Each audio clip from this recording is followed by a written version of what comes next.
आज मैं आपको ऐसे ही राजा आदित्य वर्मन की कथा सुनाता हूं, जो एक पराक्रमी, साहसी और दृढ़ निश्चयी राजा था। रूप और यौवन में वो अनुपम था। जो भी वो ठान लेता, उसे पूरा करके ही दम लेता। उसकी रानी का नाम सुमित्रा था।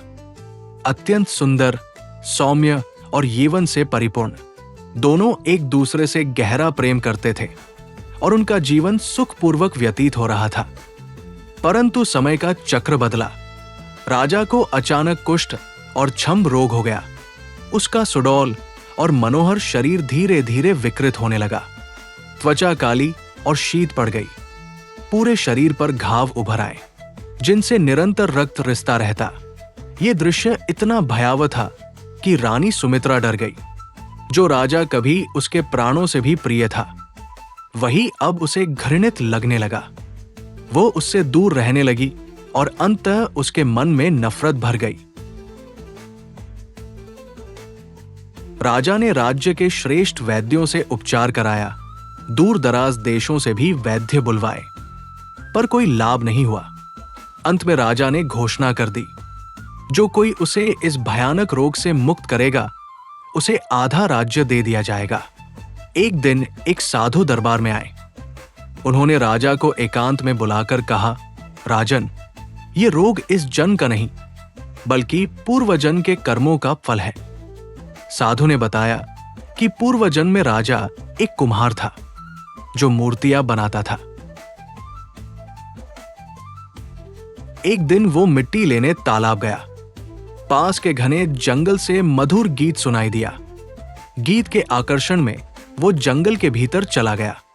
वहां ऊंचे पहाड़, झरने, नदियां, विशाल वृक्ष और ऐसी घनी छाया थी कि सूर्य की किरणें भी भूमि तक नहीं पहुंचती थी।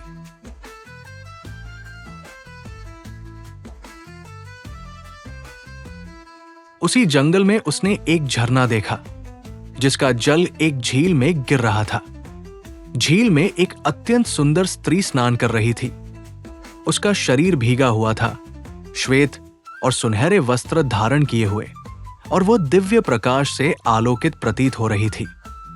वो एक जलपरी थी। कुम्हार उस पर मोहित हो गया और विवाह का प्रस्ताव रखा। वो कुछ बोले बिना झील में कूद गई और जलपरी रूप में बदल गई। इसके बाद वो कुम्हार प्रतिदिन जंगल जाने लगा। एक दिन फिर वही जलपरी प्रकट हुई। उसने कहा, मैं जलपरी हूं और तुम मानव। हमारा मिलन संभव नहीं। पर कुम्हार ने अपने प्रेम की दुहाई दी। तब जलपरी ने शर्त रखी, यदि तुम दूर स्थित नील सरोवर से पवित्र जल लाकर मेरे पंखों पर छिड़को, तो मैं मानव रूप धारण कर सकती हूं। कुम्हार ने कठिन यात्रा कर जल लाया। जल छिड़कते ही जलपरी मानव बन गई। दोनों साथ रहने लगे। परंतु कुम्हार ने कहा, मैं माता पिता से अनुमति लेकर तुम्हें लेने लौटूंगा। वो गया, पर कभी लौटा नहीं। माता पिता के कहने पर उसने किसी और से विवाह कर लिया।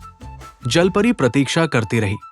वर्षों बाद वो उसके गांव पहुंची, पर देखा कि उसके बच्चे हैं। दूसरा परिवार है। जिस पुरुष के लिए उसने अपनी योनि तक त्याग दी थी, उसी ने उसे भुला दिया। पीड़ा और क्रोध में जलपरी ने उसे श्राप दिया, तुम अगले जन्म में कुरूप हो जाओगे। जो स्त्री तुमसे प्रेम करेगी, वही बाद में तुमसे घृणा करेगी और तुम्हें छोड़ देगी। इसके बाद जलपरी ने विषैले फूल खाकर अपना जीवन त्याग दिया। साधु ने कहा, हे राजन, उसी श्राप के कारण आज तुम्हारी ये दशा है। अब तुम उसी नील सरोवर के तट पर जाकर सच्चे हृदय से क्षमा मांगो। जब उसकी आत्मा प्रकट हो, तो सरोवर का जल उस पर छिड़क देना। उसकी आत्मा मुक्त होते ही तुम भी अपने रोग से मुक्त हो जाओगे। प्रकृति जो हमें देती है, वो एक दिन हमसे वापस भी ले लेती है। परिवर्तन ही संसार का शाश्वत नियम है। इसलिए ईश्वर ने हमें जैसा भी बनाया है, उसे उनका वरदान समझकर प्रसन्नतापूर्वक जीवन बिताना चाहिए।